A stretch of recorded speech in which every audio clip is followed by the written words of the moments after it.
אזרחי ישראל, אנחנו במלחמה, לא במבצע, לא בסבבים, במלחמה. O que você acabou de ouvir foi o primeiro-ministro de Israel, Benjamin Netanyahu, declarando guerra ao grupo extremista Hamas. O movimento islâmico iniciou um bombardeio contra Israel no último sábado, em um ataque surpresa considerado um dos maiores desde 1973.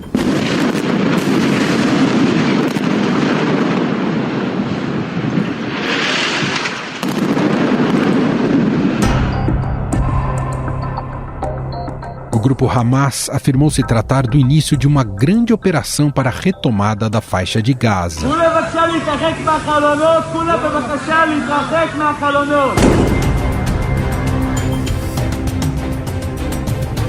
Os serviços de emergência já confirmaram que centenas de pessoas morreram, tanto em Israel como na faixa de Gaza, entre civis e militares.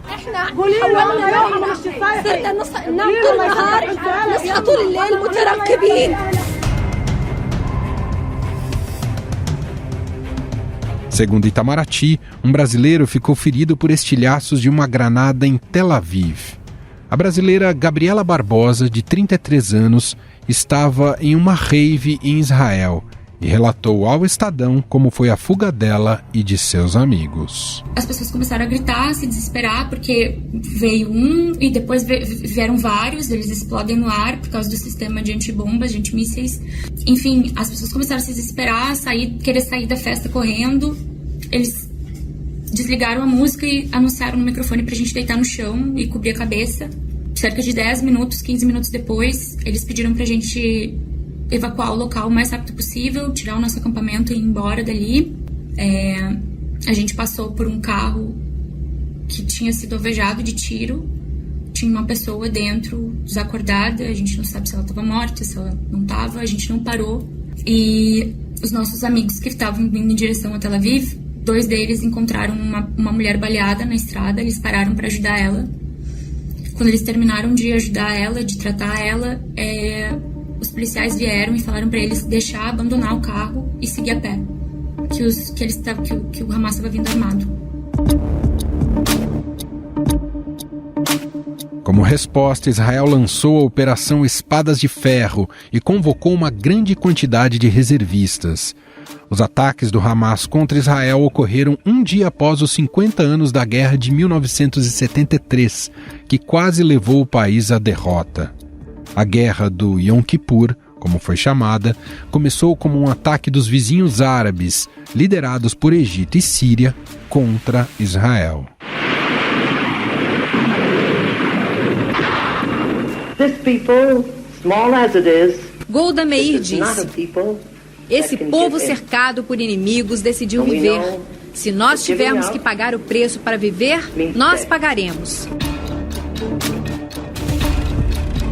Essa que você ouviu é Golda Meir, primeira-ministra israelense na época. Mais de 2.600 israelenses foram mortos no conflito. Por outro lado, não são conhecidos números exatos de vítimas, mas as estimativas chegam a 15 mil egípcios e 3.500 sírios mortos. 5 anos depois, foi assinado um acordo de paz com o Egito e o acordo de desengajamento de forças de 1974 entre Israel e a Síria. The United Nations had arranged an almost medieval setting for the ceremony of signing the ceasefire.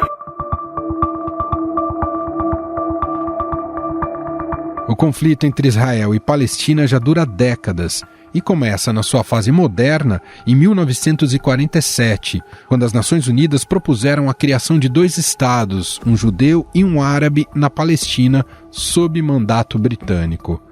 A proposta foi aceita pelos líderes judeus, mas rejeitada pelos árabes. The Jewish state colored light, the Arab state dark, Jaffa to go to the Arabs, Jerusalem internationalized. The United Kingdom, abstain.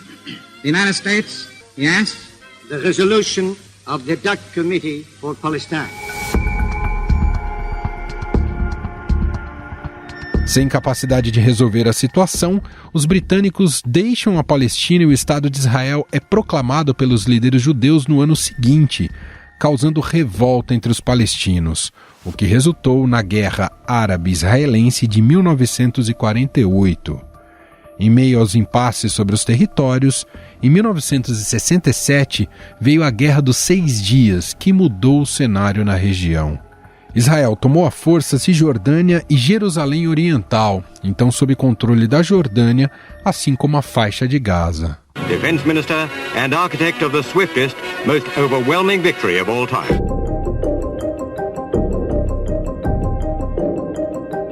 Desde então, o país anexou Jerusalém Oriental, onde se encontram santuários venerados por cristãos, judeus e muçulmanos, e continua a ocupar a Cisjordânia, mas se retirou em 2005 da faixa de Gaza, controlada pelo movimento islâmico Hamas desde 2007. O Hamas é a maior organização islâmica nos territórios palestinos e faz parte de uma aliança regional que inclui o Irã, a Síria e o grupo islâmico xiita Hezbollah no Líbano, que se opõe amplamente à política dos Estados Unidos no Médio Oriente e em Israel. The decision, it's a false, a big mistake actually, committed by the American. Esse que você ouviu é cofundador do Hamas e membro da liderança do Hamas na faixa de Gaza, Mahmoud al-Zahar. O movimento de resistência islâmica teve origem em 1987, após o início da primeira intifada palestina contra a ocupação israelense da Cisjordânia e da faixa de Gaza. O grupo é considerado terrorista por Israel e por várias outras nações, como Estados Unidos, União Europeia e Reino Unido. Orchestrated by a terrorist organization, Hamas, the United States stands with Israel. A solução dada pela comunidade internacional é a criação de um Estado palestino que coexista em paz com Israel. A resolução do conflito, no entanto, ainda se choca em disputas que parecem cada vez mais insolúveis, como a segurança de Israel, as fronteiras, o Estatuto de Jerusalém e o direito de retorno dos refugiados palestinos que foram expulsos de suas terras. Americanos e sauditas estão em negociações promissoras em direção ao reconhecimento de Israel pelo país árabe e a redução. E que papel terá o Brasil, que neste momento preside o Conselho de Segurança da ONU? Sobre estes temas, vamos conversar com Roberto Ibel, professor de Relações Internacionais da ESPM e de Geografia da Universidade Federal do Rio Grande do Sul. Olá, professor, seja muito bem-vindo. Olá, Emanuel, e a todos que estão ouvindo aqui a rádio. Professor, bom, são muitos aspectos que precisamos abordar a partir deste novo conflito deflagrado ali no Oriente Médio. Quero começar te ouvindo sobre as razões para o ataque do Hamas. Claro que sabemos a natureza ideológica do grupo terrorista que milita e prega pelo extermínio de Israel. Porém, do ponto de vista militar e até estratégico, o Hamas sabe que qualquer ação teria uma contraofensiva israelense sempre muito mais estruturada e também mais brutal. Queria te ouvir, o que já é possível captar sobre essas motivações na sua visão e qual é o cálculo e recado que o Hamas pretende passar com essa recente ação?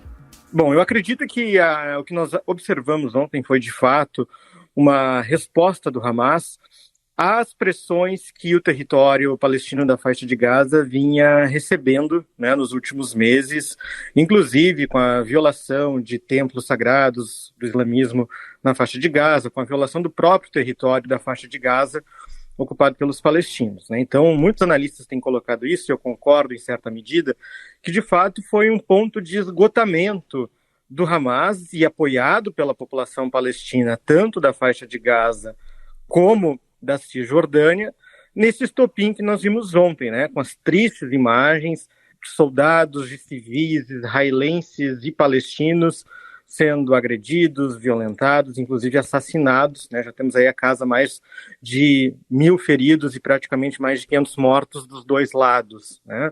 Claro que o Hamas sempre foi conhecido como uma organização política e uma organização ideológica que se utiliza destes alicerces do terrorismo, né, para cometer estes atos contra o Estado de Israel e as violações que o Estado de Israel, segundo eles, comete nos territórios palestinos, né? Então a gente vê que o Hamas não está aberto para o diálogo. O que chama atenção ontem, de fato, é que o governo palestino da faixa de Gaza apoiou esta incursão e estes ataques do Hamas a Israel e, por exemplo, também a cidades e locais habitados por civis que não têm nenhuma relação com este conflito, né? Então, isso mostra esse esgotamento, digamos, da paciência tanto do Hamas, mas como também do governo palestino da faixa de Gaza, na falta do diálogo e na falta de avanços para se chegar a um consenso e a criação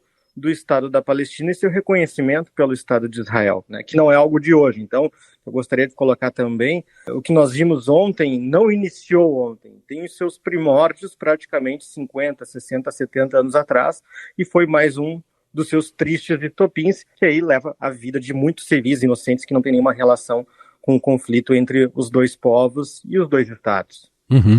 Bom, a comoção e o choque desse ataque do Hamas ao Estado de Israel tem sido comparado ao que significou o 11 de setembro ali para os americanos. É de se esperar que, pelo menos agora, de imediato, haja uma união em torno do governo israelense por respostas efetivas, professor?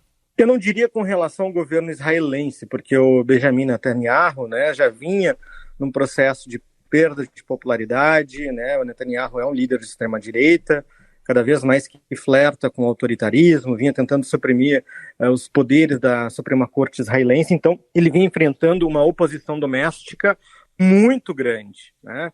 Mas o que nós vimos de fato foi uma união em volta do Estado de Israel e mais precisamente da nação israelense, né? Ou seja, que foi agredida ontem pelo Hamas, né? E também eu acho que existiu um certo movimento das potências como Estados Unidos, União Europeia, também de ser muito pragmático, né? Também de denunciar as violações contra a nação e o povo palestino, né? Então, eu acho que esse apoio às causas ontem não está muito relacionado a governos, mas sim a populações, né? Que, como eu falei anteriormente, não tem relação direta com estes conflitos entre o Hamas, entre o governo de Israel, ou entre o Hamas e as forças israelenses, né? Então a gente viu uma série de manifestações, inclusive aqui no Brasil, vários prédios públicos com as cores da bandeira de Israel, vimos isso na Europa, nos Estados Unidos, né? Que demonstram o apoio à população de Israel, que é uma população cristã, judaica, muçulmana, né, multiétnica, inclusive Israel,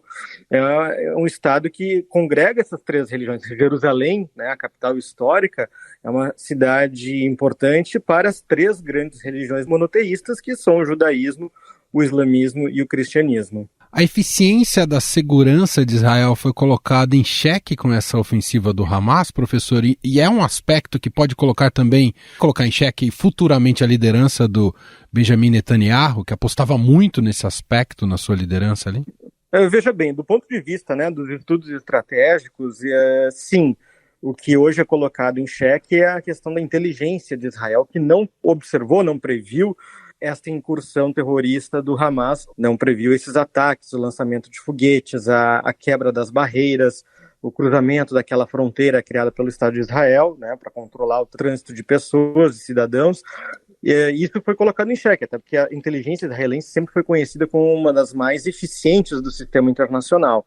Já o sistema de defesa, a gente tem acompanhado, inclusive agora mesmo estava vendo alguns vídeos da imprensa internacional, o Iron Dome, né, ou seja, aquela cortina de ferro que temos, aquele cinturão de proteção contra foguetes e mísseis externos funcionando.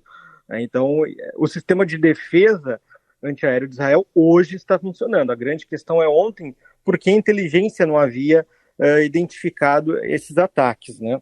Essas tentativas, que eu acho que aí sim pode servir de um questionamento para o governo de Netanyahu, né? Certamente todos esses fatos geopolíticos, militares, eles sempre terão uma consequência política doméstica, né?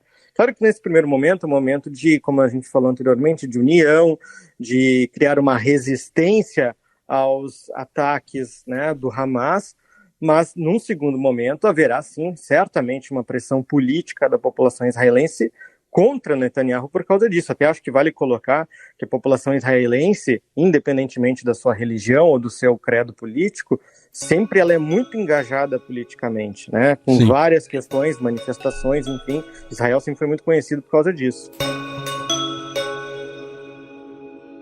Nós temos já, professor, notícias de que o Hezbollah disparou foguetes ali do sul do Líbano.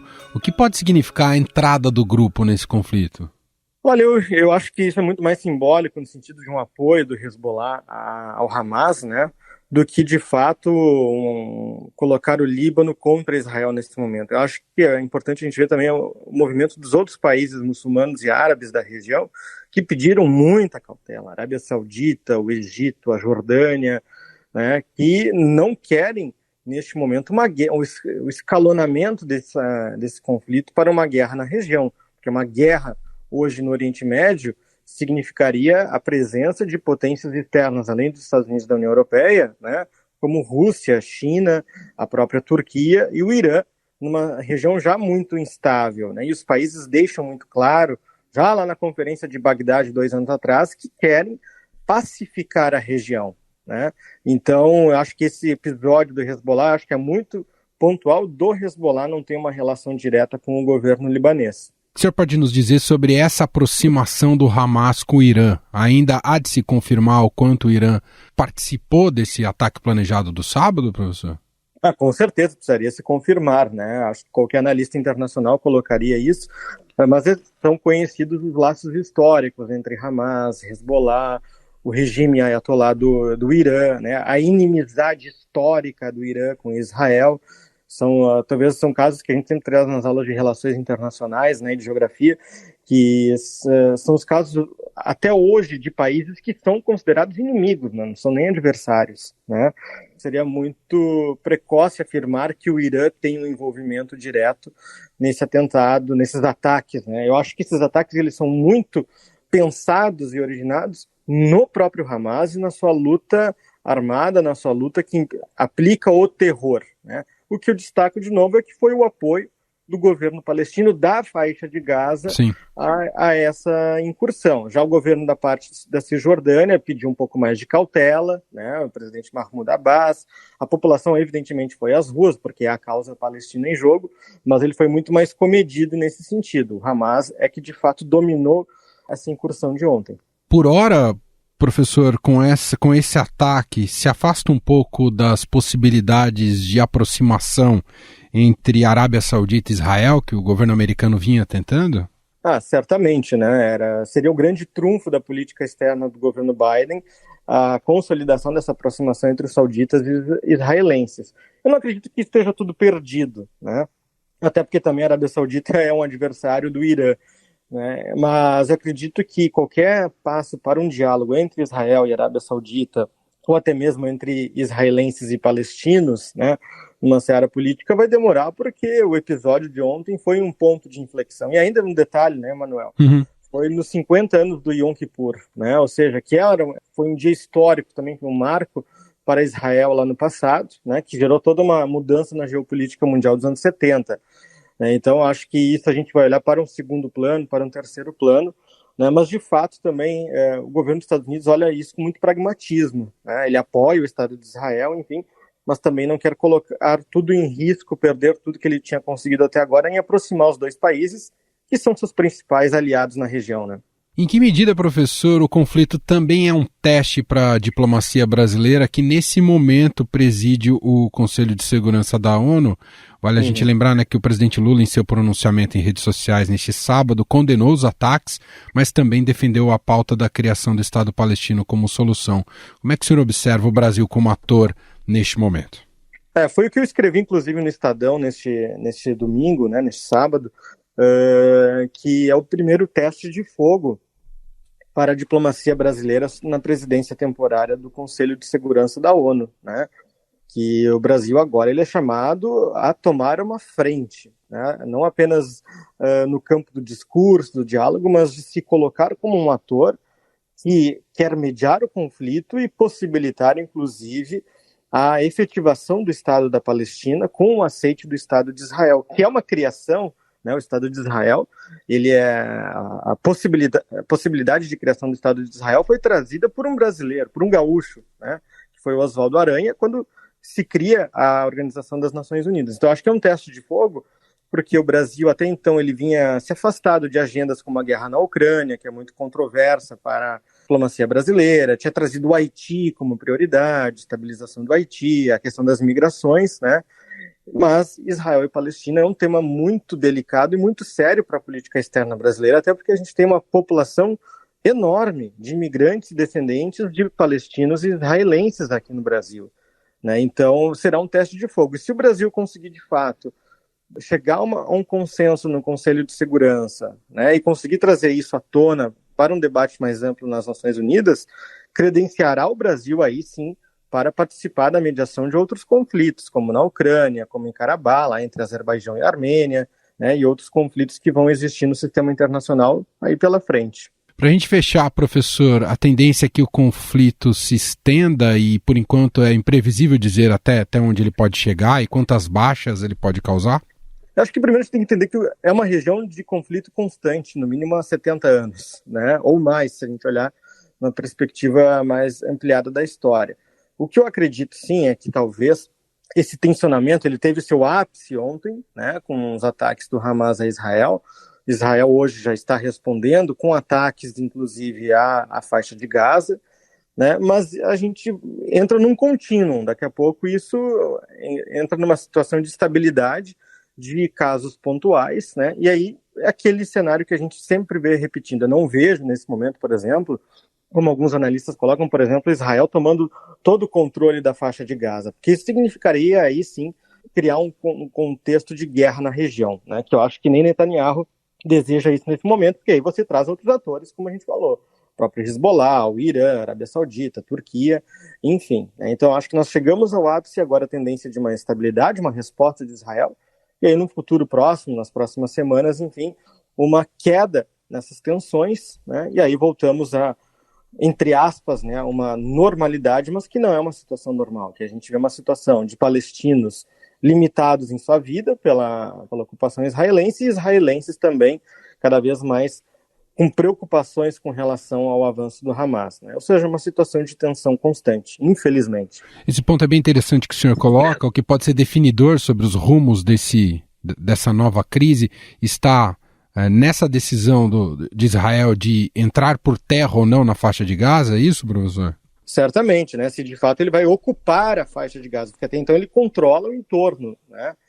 Controla os acessos, os checkpoints, a fronteira, digamos assim, mas eu digo as forças israelenses de fato entrarem em Gaza, né? Isso aí sim significaria um escalonamento para uma guerra civil e uma guerra de proporções regionais, né? Porque a gente está falando da morte direta de civis, de pessoas inocentes, de crianças, enfim, dos dois lados, porque a resposta também viria da Palestina e dos seus países aliados e grupos aliados, né? Então, eu acho que nesse sentido a gente tem que ter um pouco de cautela nessas análises, né? Eu vejo que chegamos ao ápice e agora estamos num momento de uma estabilização, digamos assim, né, para se evitar um escalonamento maior, que aí teria uma consequência muito pior para todos os lados no Oriente Médio. Muito bem, ouvimos aqui a análise de Roberto Ibel, professor de Relações Internacionais da ESPM e de Geografia da Universidade Federal do Rio Grande do Sul. Professor, muito obrigado aqui por nos atender e até uma próxima. Obrigado, Emanuel, até uma próxima.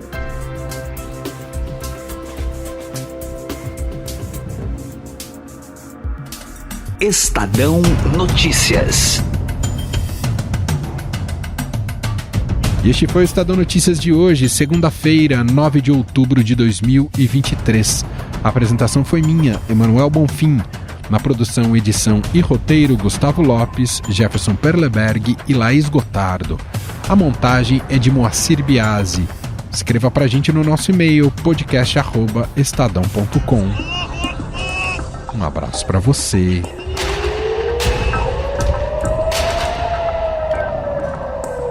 E até mais.